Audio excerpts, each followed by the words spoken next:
안녕하세요. 변호사 정비입니다. 이번에는 테이블 데스 2편입니다. 데스 on the table 앞에서 정의는 이야기를 해봤고요. 이번에는 테이블 데스를 맞닥뜨렸을 때 의료진이 무엇을 준비해야 되는가에 대해서 이야기를 해보겠습니다. 테이블 데스가 발생했을 때 대부분의 경우는 예측할 수 없는 경우가 많아요. 예측할 수 없는 경우가 많고 의사가 의사 입장에서 할 수 있는 일을 다 했다 하더라도 재판 결과는 그렇게 좋지 않은 경우가 많습니다. 우리나라 형사재판은 유죄추정 원칙이라고 하죠. 물론 헌법에는 무죄추정의 원칙이라고 되어 있지만 실제로 형사재판을 받아보게 되면 유죄추정의 원칙에 가깝다는 느낌을 많이 받게 됩니다. 따라서 내가 모든 것을 다 했다라는 것을 입증하지 못하면 유죄가 선고되기가 쉽습니다. 민사적으로 책임을 지게 되는 것도 마찬가지죠. 특히나 테이블 데스, 법적으로 문제가 된 테이블 데스의 상황에서는 대부분의 경우 희생자가 젊고 건강한 사람인 경우가 많습니다. 따라서 민사적 손해액이 수억에 이르는 경우가 굉장히 흔해요. 굉장히 흔하고 형사처벌도 단순히 벌금이나 집행유예로 끝나지 않는 경우가 많습니다. 실형이 나오거나 법정 구속이 되는 경우도 흔합니다. 따라서 불행한 사건을 맞닥뜨렸지만 의사는 의사로서 자기가 할 일을 다 했다 라는 것을 입증하기 위해서 최선을 다할 수밖에 없습니다. 반드시 최선을 다해야만 합니다. 그러면 테이블 데스 상황에서 무엇을 해야 되느냐? 당연히 테이블 데스 상황을 맞닥뜨렸다면 가장 먼저 해야 될 것은 환자에 대한 응급조치죠. 일단 살려야죠. 최선을 다해서 살려내고, 그리고 최선을 다해 살려내고 환자를 무사히 병원으로 이송을 시켰다면 그 다음에 가장 먼저 하셔야 될 것은 수술 기록을 정리하시는 겁니다. 마취 기록이나 수술 기록을 철저히 정리하십시오. 시간이 지나서 정리하게 되면 그 정리는 신빙성을 좀 잃기가 쉬워요. 환자가 CPR을 해야 되는 심정지 상황이 맞닥뜨렸거나 아니면 환자가 심각하게 안 좋아지는 상황을 맞닥뜨렸다면 수술 기록을 정리하지 못하는 건 당연해요. 하지만 일단 상황이 정리가 되고 환자를 큰 병원으로 이송을 한 다음에는 담당 주치의나 마취과 선생님이나 모든 의료진들은 수술 당시의 상황을 기록하는 걸 게을리해서는 안 돼요. 그게 가장 중요합니다. 수술 당시에 뭘 했고 어떤 절차를 거쳤고 어떤 상황에서 환자에게 악결과가 나타났고 내가 어떻게 응급처치를 했는지 정확하게 기록하셔야 됩니다. 가능한 시간도 틀리지 않게 하세요. 물론 혼란한 상황에서 시간이 조금 틀렸다고 해서 그걸 가지고 문제를 크게 삼진 않아요. 하지만 정확하게 기록한 게 좋습니다. 정확하게 기록한 게 좋고 될 수 있으면 자세하고 세세하게 작성하세요.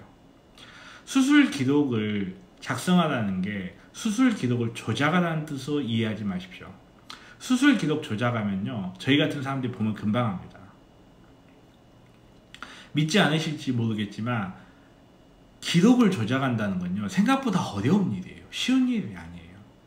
그렇기 때문에 기록을 조작해서 수사기관이나 판사에게 안 좋은 이미지를 심어주거나 혹은 그것 때문에 의무기록 불실기재죄라는 새로운 죄를 얻을 수도 있어요. 따라서 그 부분 굉장히 주의하셔야 됩니다. 카메라가 조금 말씀을 부렸네요. 그 부분 굉장히 주의하셔야 되고 기록을 정확하고 세세하게 작성해야 된다는 거, 그리고 수술 기록지 같은 거, 수술 전에 마취할 때 마취 설명하시고 마취 기록 하시죠. 이런 기록이라든지 환자가 외래에 왔을 때 외래에서 어떤 경과를 거쳤었는지 이런 게 누락된 부분이 있다든지 혹은 잘못 기록된 게 있는지 철저하게 검증을 하셔야 됩니다. 굉장히 중요합니다.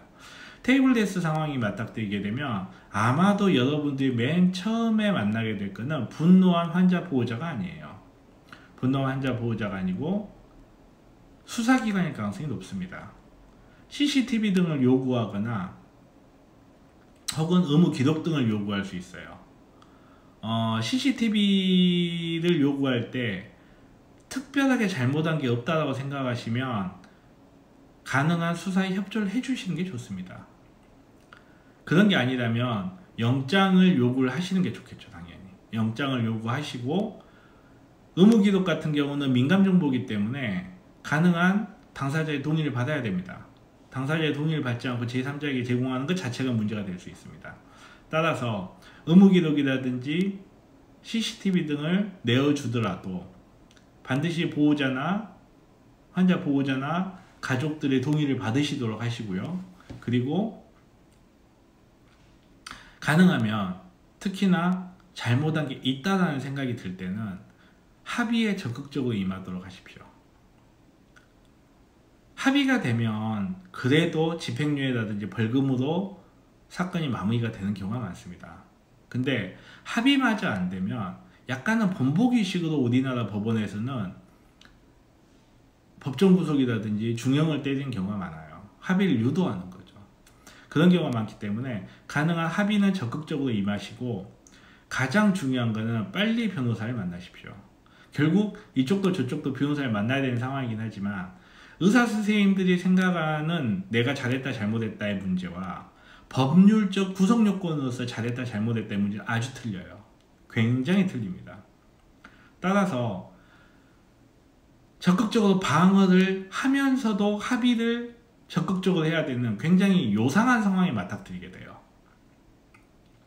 선생님들이 테이블 데스한 상황에 맞닥뜨리게 되면 당신이 무슨 과를 전공했던지 간에 굉장히 어색한 상황이에요. 어색하고 맞닥뜨려 보지 못하고 당황스러운 상황이죠.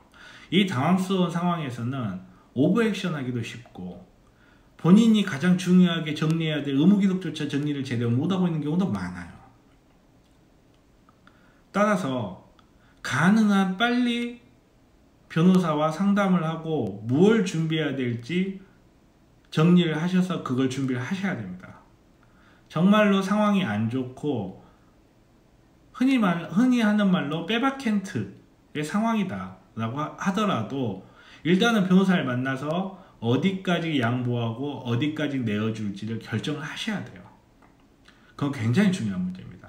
일단 수사기관이 수사를 시작을 해서 모든 증거를 다 압수해 간 다음에 그때 대책을 세우기 시작하면 늦어요. 따라서 테이블 데스한 상황이 맞닥뜨렸다. 선생님이 가장 먼저 하셔야 될 거는 일단 환자에게 최선의 응급처치를 다하고 환자를 후송하는 거겠죠. 그 다음에 하셔야 될 일은 의무기록을 정리하는 겁니다. 본인만이 알고 있는 상황, 그 의무기록을 있는 그대로 가능한 세세하게 정리를 하십시오. 가능한 세세하게 정리하시고 그 다음에 할 일은 변호사를 찾는 겁니다. 수사기관이 들이닥쳤을 때는 가능한 협조를 해주는 것이 좋은데요. 그게 여의치 않는 상황이라면 영장을 요구하십시오. 시간을 조금이라도 더 버세요. 그리고 그 영장이 나오는 동안 변호사를 빨리 부르세요. 그게 가장 중요합니다. 현대의학의 한계가 있기 때문에 의사 선생님이 아무리 잘했다 하더라도 안 좋은 결과가 발생할 수 있어요. 근데 환자의 사망이라는 것은 물론 안타까운 일이고 있어서는 안 되는 일이지만, 그렇다고 해서 의사가 최선을 다했는데 의사가 처벌을 당하는 일도 있어서는 안 되는 일인 건 마찬가지입니다. 그러니까 조금도 주저하지 마시고 주변에 있는 가까운 변호사를 찾는 것을 주저하거나 시간을 낭비하지 마세요. 정말 이것저것 모르겠으면 환자의 응급처치가 끝나자마자 변호사를 찾으십시오. 그러면 그 변호사가 뭘 해야 될지 알려줄 거예요. 자, 이런 부분 명심하시고, 다시 한번 강조드리지만 테이블 데스 상황에 맞닥뜨렸다면 환자의 응급처치가 가장 먼저입니다. 그거보다 먼저가 될 수 있는 건 없어요. 그리고 그 다음은 의무기록을 정리하고 변호사를 연락해라. 명심하시기 바랍니다. 변호사 정변이었습니다.